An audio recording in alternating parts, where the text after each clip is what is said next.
ఇది చూస్తున్నది RO filter. దీన్ని ఆల్కలైన్ వాటర్గా మార్చడం జరిగినది. చూడండి, ఒక గ్లాసులోనేమో వాటర్ పడి నింపేసుకొని చూస్తే కలర్ అనేది మారింది. ఇంకోటేమో ఆ కలర్ వస్తే ఆల్కలైన్గా మారుతుంది. మళ్ళీ చూడండి, ఫ్రెష్గా వాటర్ పడుతున్నాం గ్లాసులో పట్టేసి కొంచెం పట్టేసాము ఆల్రెడీ. చూడండి, పట్టేసిన తర్వాత అది ఆల్కలైన్ వాటర్ టెస్టింగ్ అనమాట. అందులో 2 డ్రాప్స్ వేస్తాము. చూడండి, 2 డ్రాప్స్, 1 2 3 అయినా వేసుకోవచ్చు, ఇబ్బంది లేదు. కలర్ అనేది వంకాయ కలర్లో మారితేనేమో అవి ఆల్కలైన్ వాటర్ క్లియర్. తర్వాత ఇంకో రీఫిల్ ఇస్తాడు మనకి, అలాగే ఇంకో డ్రాప్స్, అది కూడా వాటర్ పట్టి చూపిస్తాను మీ ముందే. చూడండి ఎలా మారినాయో. అలాగే ఇంకోటి చూడండి,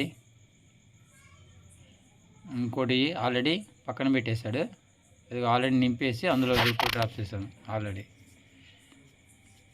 చూడండి 2 ఎలా మారినాయో. అందుకే మీ ముందే సపరేట్గా చూపిస్తున్నాను. ఇది మీకు నచ్చితే